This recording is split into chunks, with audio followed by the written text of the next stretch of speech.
그럼 광고업은 전부 100% 설득업이죠. 회사의 홍보 업무는 100% 설득이죠. 컨설팅 전부 설득이죠. 심지어는 모든 교사, 교수들은 설득 산업에 종사하고 있어요. 학생을 설득해야 돼. 내 지식을 어떻게 잘 설득해서 전수하느냐 하는 문제예요. 모든 기업에서 최첨단 공격군, 이 공격군이 망하면 다 망하는 거. 이게 마케팅이에요. 마케팅. 시장에서 팔아야 돼요.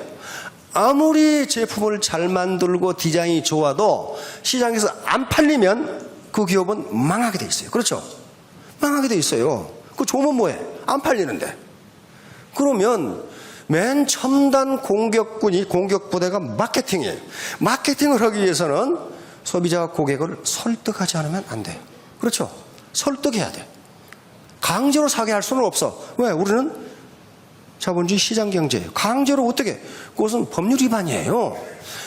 자, 그러면 문제는 이제 어떻게 고객과 소비자를 설득하느냐 하는 문제예요.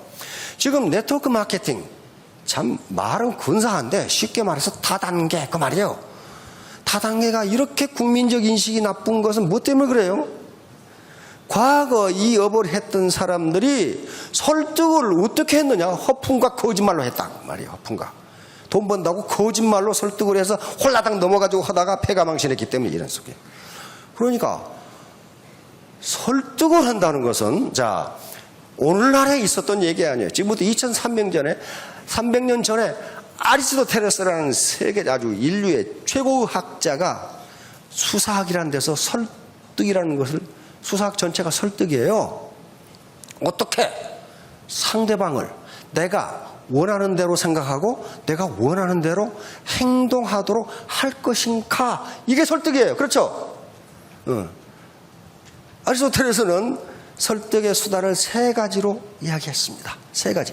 요 3가지는 지금도 전혀 변하지 않고 여기에 이유를 제기하는 학자도 하나도 없어요. 맞다. 첫째가 로고스. 둘째가 파토스. 세 번째가 에토스예요.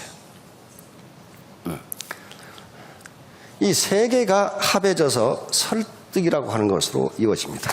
그러니까 설득은 강제로 또는 허풍으로 누군가를 유인하는 것이 아니고, 요 3가지 방법으로 상대방을 내가 원하는 방향으로 생각하고 행동하도록 하는 게 설득이에요. 네트워크 마케팅 산업이 전형적인 설득 산업이에요. 설득 끝나면 그 라인 끝나요.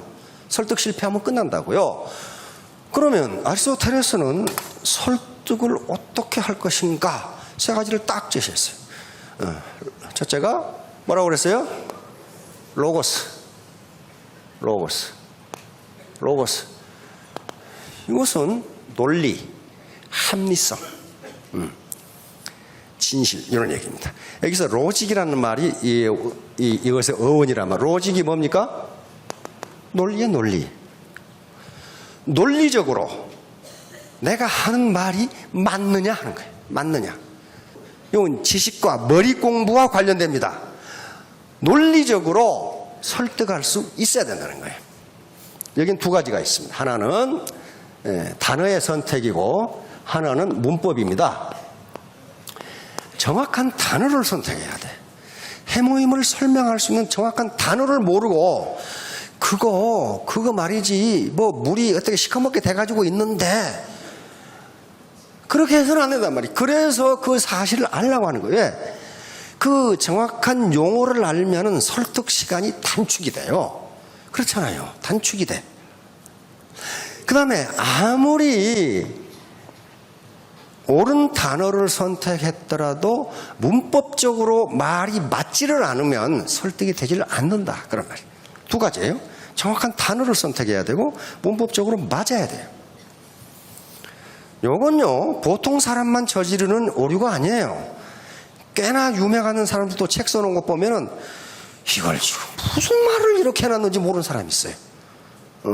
그것은 분명히 단어는 옳게 선택했는데 문맥 구성이 안 되는 거예요. 문맥 구성이 안 돼. 옛날에 그런 코미디도 있었죠. 내가 학교에 가는데 우리 엄마가 밥을 먹고 우리 아버지는 자동차를 운전하고 뭐 어쩌고저쩌고 도대체 무슨 말인지를 몰라.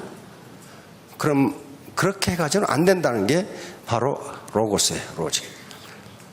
그런데 두 번째는 설득은 그것만 가지고 되지 않는다는 거예요. 아리스토텔레스는 두 번째가 파토스입니다. 파토스. 이것은 감성적 호소력이에요. 사람은 논리적으로 맞다고 해서 설득당하는 게 아니에요. 그 사람 감성에 나와서 아 그렇네 하고 그 사람이 받아들여야 돼요. 특히 한국인은요 이성적이기보다는 대단히 감성적이에요. 이것은 이성에 해당하는 거예요. 레셔널한 거예요. 이건 이성에 해당하는 것이라면 이것은 감성에 해당하는 거예요. 이모셔널한 거예요. 감성에 해당해요. 상대방의 감성에 호소해야 된단 말이에요. 미국이나 서구는 굉장히 이성적입니다. 굉장히 계산이 아주 합리적이고 판단도 합리적으로 하고 둘이 대화할 때도 이성적으로 해요. 우리는 감성이 앞서요. 길에서 접촉사고 나가지고 싸우는 사람 보면 누가 잘했냐 잘못했냐 가지고 안 싸워요. 왜 말을 그따위로 하냐 가지고 이 젊은 놈이 말을 그따위로 하느냐 그러면 당신이 뭔데 뭐 그거 가지고 그러니까 그건 접촉사고 아무 관계도 없어. 근데 말을 왜 그따위로 하느냐 가지고 싸워. 다시 말하면 그만큼 감성에 민감하다는 거예요. 다시 말하면 무슨 얘기냐면은 지금 내가 이렇게 화자인데 말을 설득을 하려고 하는 사람인데 현재 그 말을 듣는 사람의 기분 상태가 어떤가를 말하는 사람은 알아야 된다는 게 아리스토텔레스 얘기예요. 기분이 좋은 건지 나쁜 건지 지금 시간이 있는 건지 시간이 촉박한 건지 즐거운 건지 슬픈 건지를 모르고 아무렇게나 얘기해가지고는 아무 효과가 없다는 게 아리스토텔레스의 이야기입니다. 그러나 즐거우냐 불안하냐가 설득을 결정하는 것은 아니라고 이야기합니다. 예를 들면 굉장히 불안한 사람은 그 불안 심리를 이용해서 설득을 할 수도 있다는 거예요. 그러니까 기분 상태를 아라는 건 뭐냐면은 아라는 건 상대의 기분을 고려하지 않고 얘기해서는 아무리 논리적으로 맞더라도 설득이 안 된다는 게 아리스토텔레스의 얘기예요. 성공하려면 세 가지 CPP 그래서 제가 한 적이 있습니다. CPP. 먼저 C는 용기입니다. 용기. 카리지. 용기라는 것이고 용기가 있어야 돼. 용기. 누구한테 가서 말을 걸 수 있는 용기. 요 제품이 좋습니다. 그건 자기 확신이 있어야 돼요. 좋지도 않은데 좋다고 하면 그건 양심이 꾹 찔리죠. 용기가 있어야 되고 두 번째는 열정이 있어야 돼요. 내가 지금 성공하려고 하는 열정이 전혀 없는데 어느 날 갑자기 눈 떠보니 성공했더라. 그런 법은 없어요. 내가 사법고시를 보려고 전혀 생각을 안 했는데 어느 날 갑자기 합격자 명단에 내 이름이 들어있더라. 그런 거 없어요. 열정입니다. 열정. 패션.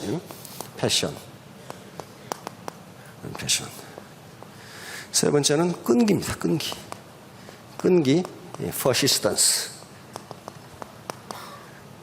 끈기. 이 세 가지 요소 중에 하나라도 없으면 성공 못합니다. 그런데 도대체 용기가 뭐냐 하는 거 가지고 또 아주 연구가 무지하게 많이 돼 있어요. 용기가. 용기 그러면 지금까지 몰랐던 분이 안 계신데 용기가 뭐야? 그럼 물으면 갑자기 몰라지죠. 용기가 뭔데?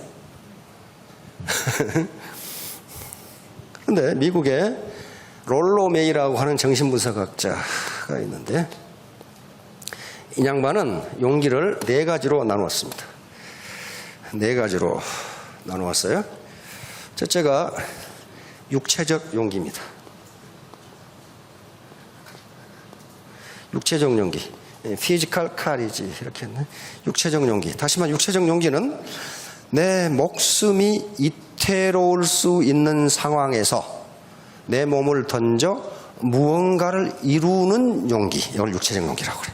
예를 들면 총알이 빗발치게 날아드는 전쟁터에서 공격과 풀을 감행하는 장병, 용기 있죠.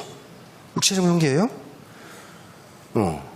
집이 언제 무너질지 모르고 화마가 휩쓰는 가운데 그 불을 진압하는 소방관의 용기, 육체적 용기죠.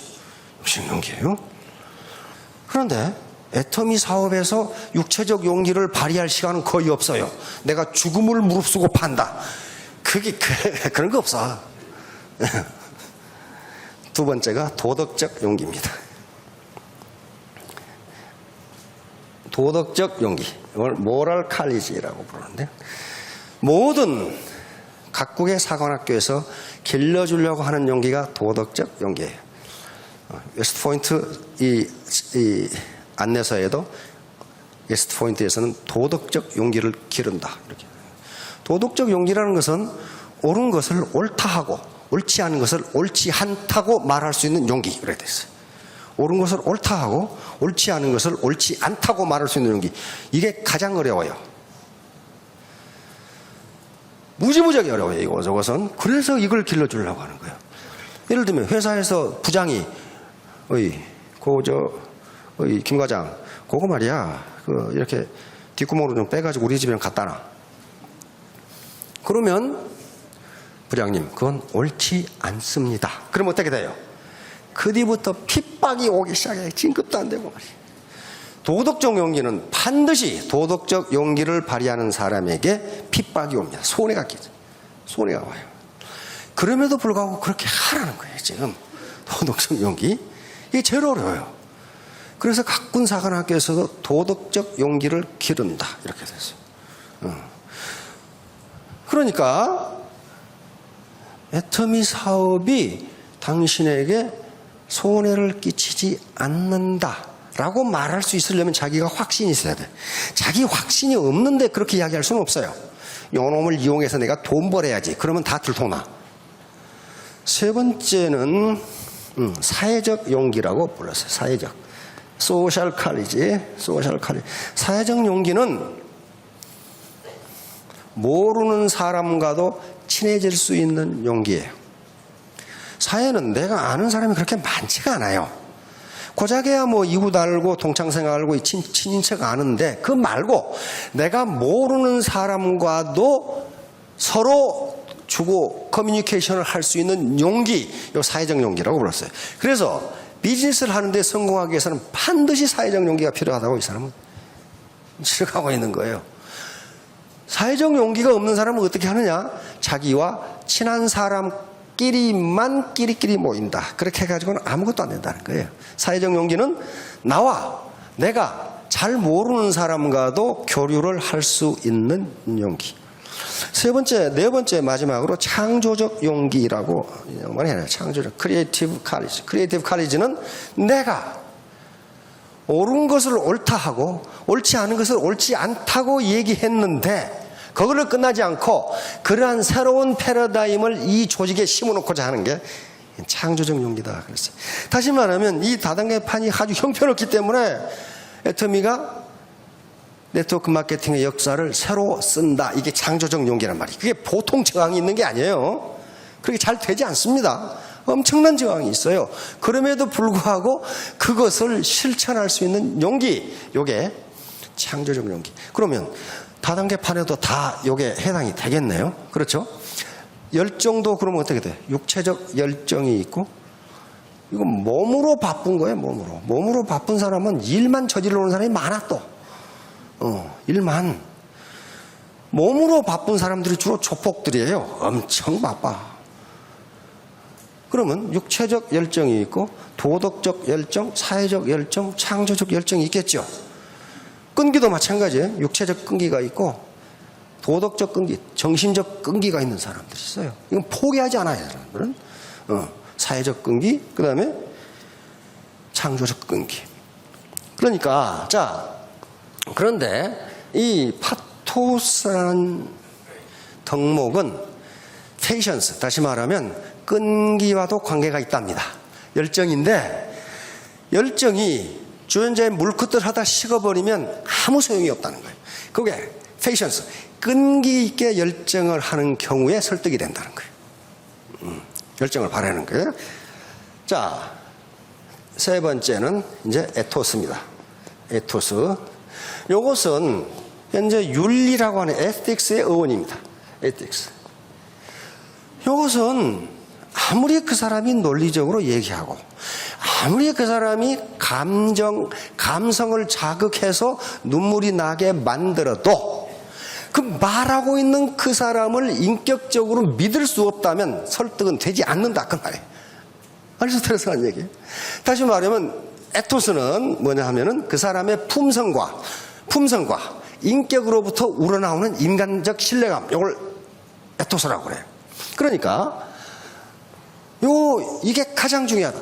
아리스토텔레스는 요게 10%라고 그랬어요. 영향력이. 요게 30%, 이게 60%라고 그랬어요. 60%. 다시 말하면 아무리 좋은 물건, 이거 절대 제품, 절대 가격이다, 무지 좋다, 당신 가게에 도움이 된다, 어쩐다. 그러니까 논리적으로 설명을 했고, 그러겠네. 받아들였어요. 근데 말하는 놈이 지금까지 사기꾼이었어. 안 믿는다는 거예요. 그거 안 믿는다는 거예요. 말하는 사람의 인격과 품성으로부터 우러나오는 신뢰감, 이걸 에토스라고 불렀어요. 그래서 이게 가장 중요하단 말이에요. 그러니까 내 라인이 안 큰다, 그 말은 내가 신뢰감을 주고 있는가를 생각하셔야 돼요. 그런데 요건 신뢰감은요 말로 되는 게 아닙니다. 이심전심 마음과 마음으로 통하는 거예요. 예를 들면 계속 거짓말만 먹고 살았다. 그러면 어떻게 돼요? 자기는 모르는데 옆에 사람이 보면 거짓말 냄새가 나. 계속 허풍만 쳤다. 자기는 몰라. 그런데 옆에 사람이 보면은 허풍 냄새가 나. 굉장히 비도덕적이다. 그 비도덕 냄새가 나요. 날마다 그것만 먹고 살았거든. 마음이 불량해. 어떻게 해서 저놈을 속여 먹을까? 자기는 몰라. 또 다른 사람이 모르는 걸로 알아. 그런데 그 사람에서는 속임수 냄새가 나요. 그러니까 에토스, 그 사람한테서 어떤 인격적 냄새가 나냐 하는 것은 그 사람이 지금까지 어떻게 살아왔느냐 하는 것이지 금방 무슨 설득하려고 지어먹은 마음으로 그렇게 되는 게 아니에요. 이걸 뭐라고 그러냐? 육감이라고 그래. The sixth sense. 우리는 오감을 가지고 사람을 판단하는 게 아닙니다. 오감은 뭡니까? 눈으로 보고, 이거 시각이죠? 입으로 말하고, 귀로 듣고, 그렇죠? 피부로 만져서, 냄새로, 코로 냄새 맡고, 이것만 가지고 사람 판단하는 게 아니에요. 이렇게 이야기하다 보면 뭔지는 설명 못 하겠는데 굉장히 기분 나쁜 사람이 있어요. 어떤 사람은 그러니까 준 것 없이 미운 놈이 있고 받은 것 없이 이쁜 사람이 있어. 그렇죠? 그건 뭐예요? 이 사람에서 풍기는 인격의 냄새가 그렇다는 거예요. 그걸 우리는 육감으로 느끼는 거지. 주로 사기꾼 치고 또 말을 못한 놈이 없어. 다 잘해. 그런데 그 말을 안 믿어요. 이 에토스는 진정성하고 관계되는 게 진정성. 과연 그 사람이 오센티시티, 그 말을 진정 가슴에서 나온 말로 하느냐, 안 그러면 입에 발린 말이냐 하는 거예요. 설득도 마찬가지일 거 아니에요. 내 진정성이 전달되느냐 하는 문제예요. 진정성 전달 안 되면요, 아무리 논리적으로 하고 아무리 상대방의 감성을 흔들어도 결론은 사기꾼, 너나 해라, 그렇게 된단 말이에요. 진정성이라는 게 가장 중요합니다. 자, 이제 요 얘기를 왜 하냐면 이런 것들이 자본이에요. 요 로고스, 파토스, 에토스, 요걸 잘하면 설득을 해서 자기 라인이 늘어날 거 아니에요. 늘어나면 어떻게 돼요? 생산성이 늘어서 소득이 늘어요. 하나하나가 자기 자본을 지금 증가시키는 행위예요, 이게. 안 그러고 엉뚱한 방법, 하지 말라는 방법으로 돈을 벌려고 하면 마치 두레박줄은 짧은데 깊은 우물에서 물을 기르려고 하고 똑같아요. 결국 거꾸로 채워키고 말아요. 그렇게 되지 않습니다. 자본주의 시장 경제가 그렇게 호락호락하게 그렇게 되지를 않아요. 자, 어떻게 해서든지 여러분들이 자기 자본을 늘려서 5년 후, 3년 후에 모두 로얄 마스터, 스타마스터에게 시험합니다. 네, 감사합니다.